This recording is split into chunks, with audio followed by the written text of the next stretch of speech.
120 dias de Jair Bolsonaro com o novo governo. O senhor vê assim uma grande mudança com relação a tudo e principalmente ao mercado? Agora o Paulo Guedes vislumbrando aí uma nova tributação de dividendos, isso que já há em outros países. O senhor já teve a oportunidade de pagar tributo sobre dividendos também? Já, claro. Sim. O dividendo aqui no país, ele já foi tributado. Sim. No passado. Entretanto, esses países a que nós nos referimos, que eles tributam o dividendo, na Constituição desses países, não existe uma cláusula impeditiva, tá certo? De se tributar duas vezes o mesmo valor. No Brasil tem, tá certo? É proibido você bitributar. Então, em função disso, acredito eu, o governo já recuou, né? Eu não sei, eu não me recordo se foi por influência do Superior Tribunal Federal. Tudo bem, podemos tributar o dividendo, ótimo, mas acontece que a Constituição permite? Não, então não pode tributar. Inconstitucional. É preciso se mudar a Constituição. Isso é difícil. Correto? Então, mas eu ainda acho o seguinte, se nós pleiteamos que capitais estrangeiros sejam dirigidos para o Brasil na trajetória de investimento de capital para poder produzir, investimento produtivo que gere emprego, nós temos que competir em termos de tributo com os países que têm essa tributação menor. Então, há um fator inibidor, a tributação. Então, por que um empresário estrangeiro, ele, além da tributação alta que é aqui no país, ele teria que ter a penalização dos seus lucros sem poder encaminhar esses lucros para fora? Então, ele vai inibir. Então, essa tributação de dividendo, eu acho que é uma tributação inadequada, pelo menos por enquanto. Eu acredito que ela possa vir a ser efetivada no instante em que houver uma diminuição forte na tributação direta para as empresas.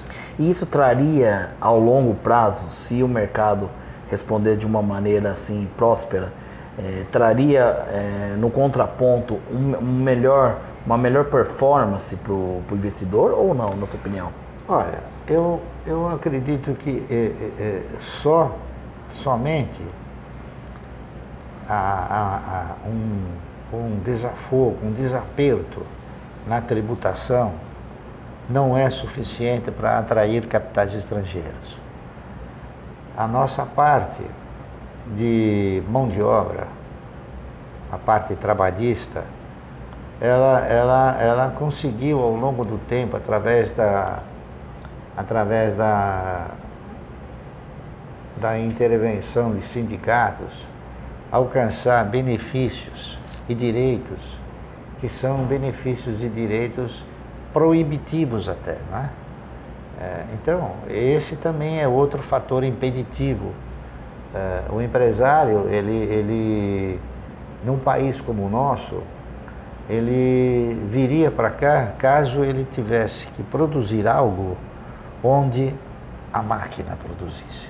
Exatamente. Então, se você pegar como exemplo, que eu tive a oportunidade de ver, se você pegasse como exemplo uma foto da então indústria automobilística Volkswagen, né, de 1975, você teria estampado nessa foto 15 mil funcionários trabalhando. Se você for estampar uma foto hoje, você vai ver 1000 robôs. Então, este caminho, este avanço tecnológico, até que ele tem contribuído para que a nossa estrutura empregatícia sofresse fortes danos. A questão é o braço do governo com relação aos últimos 13 anos aí dos governos socialistas, né, do governo de esquerda, trouxeram muitos direitos E no mercado que precisa ser aberto, um mercado claro, como é em outros países, onde você não tem essa intermediação, né, social dos sindicatos, né, deveria ser uma coisa mais direta. Você contratar aquele indivíduo, pagá-lo e ele ser responsável.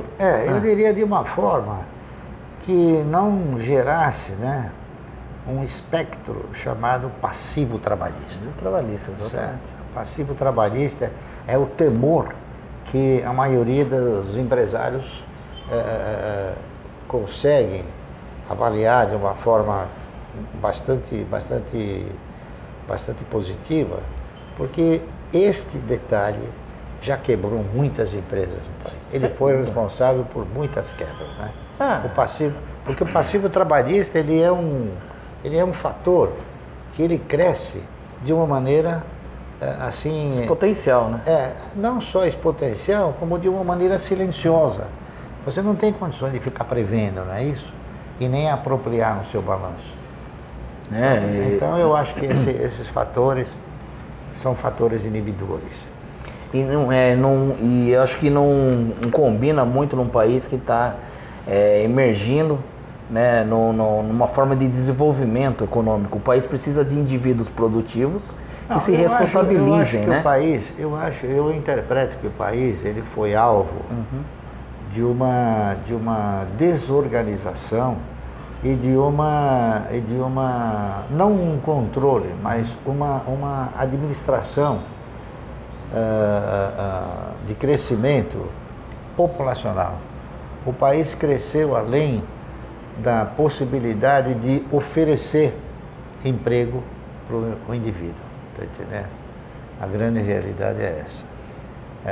O crescimento populacional ele atingiu níveis muito acima dos níveis internacionais.